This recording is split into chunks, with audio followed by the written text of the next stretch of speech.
Hey guys, it's Destiny. Welcome to day 6 of 12 Days of Xula. I really can't believe we're halfway through already, but I have more exciting content for y'all, so just stay tuned with me. I promise you it'll be worth it. So today we're going to be talking about clubs, Greek life, and parties. So first is clubs. Xavier has anywhere between 50 to 100 clubs, and I know it may not seem like a lot, especially compared to other universities, but when you look at all the different activities and interests that these clubs cater to, you'll realize you have a very wide variety of options. So I'm actually going to take you guys to OrgSync. OrgSync is basically this portal that shows you all the clubs at the school as well as all the events that they will be having. If you want to log in yourself, your username is going to be your Xula username, or everything before the @xula.edu in your email address. And your password should be the same as your email password if you've changed it already. If that doesn't work, no worries. There should be a session during orientation that you can attend that tells you all about the different organizations on campus as well as how to log into OrgSync. So this is what OrgSync looks like. If you look to the left over here, there's Office of Campus Activities, SGA, XAB, Volunteer Services, and the Xula voting portal. So the voting portal you're going to be utilizing to vote for your class officers, your class colors, class song, t-shirt ideas, things of that nature.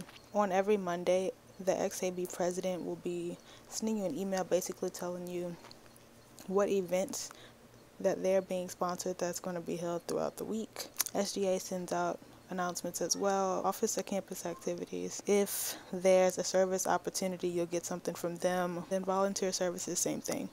So if you come and look over here to the right, you see a movie night. So quite frequently on Tuesdays, Xavier does have a movie night. The cost is $4. You have to log into OrgSync to RSVP, and then you just go to the UC, to the little front desk type thing that they have as soon as you walk in. You stay there, you guys load the bus, and then you go and see whatever movie that Xavier has rented. They rent out the whole theater, so it's only going to be you and your Xavier buddies, and I think that's pretty cool. But if you come over here, click organizations, I'm just going to scroll and let you guys see what there is.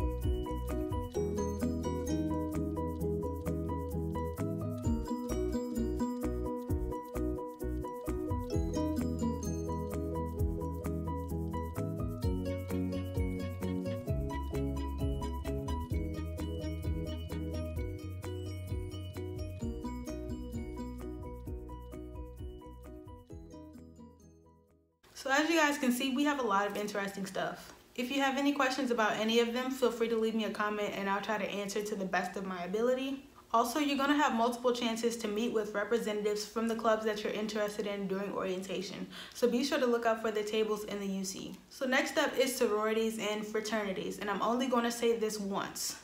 If you want to be a part of any organization, you need to keep it on the hush.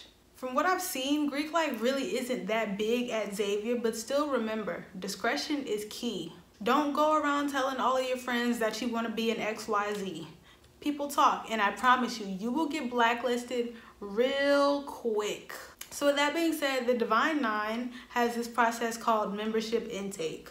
I'm really not sure what it entails because I've never gone through the process. All I know is that you have to be at least a sophomore and you have to have like a certain GPA in order to go through the membership intake process.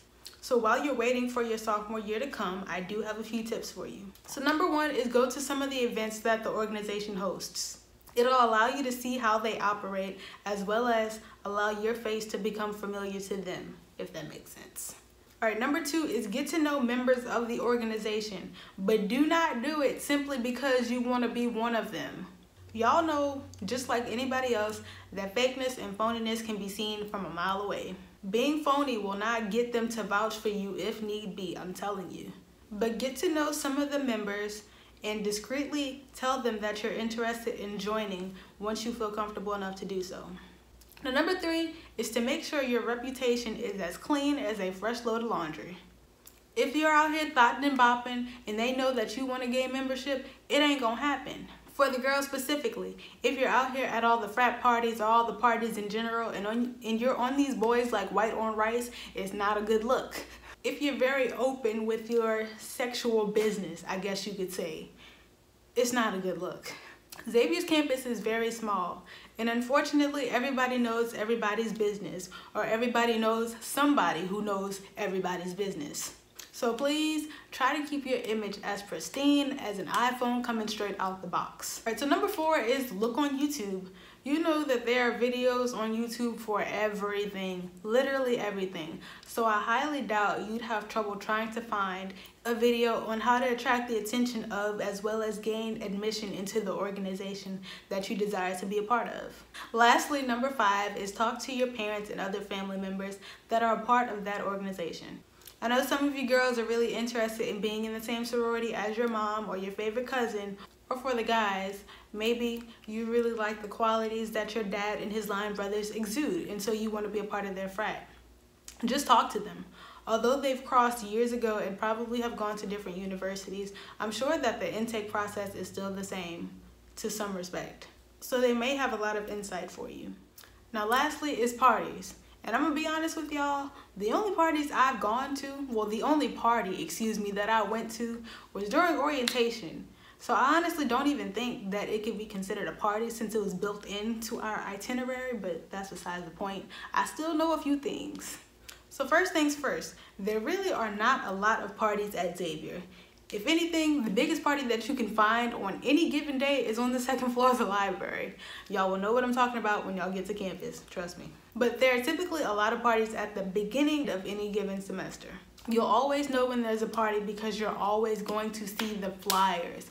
Oh my gosh, y'all, I really wish I had $1 for every time I was approached by a party promoter, found a flyer on the ground, found a flyer attached to my car, found a flyer that was put through the vent and now is on the floor in my dorm, found chalk walk. Oh my gosh, y'all, they used to write in chalk on the walkway of the UC telling you about this party. So you will not miss out. You will always know when a party is going to occur, trust me. But with that being said, don't feel like you're missing out. From what I've heard, all the parties are essentially the same. Same DJs, same people, same music, and I'm sure that gets really old pretty quickly. Also, monitor how much you're spending to get into these parties. That $2, $3, $5 is going to add up really quickly. Don't overindulge. I understand that school is really stressful, but all that partying back to back every weekend is going to catch up to you sooner than later. Don't let them scam you out of $15. Lastly, take advantage of the free ones during homecoming and Springfest. I'm telling you, out of all the parties, these will probably be the ones that are the most fun. The alumni are pretty lit during homecoming, and Springfest is just a fun time in general, so you're bound to have a good time. That's all I have for you guys for today. If you enjoyed this video, please hit that subscribe button. Also give me a like and share this with your friends. If you have any questions, leave them down in the comments below and I'll get back to you. And I'm gonna see you guys tomorrow in day 7 of 12 Days of Xula. Bye guys.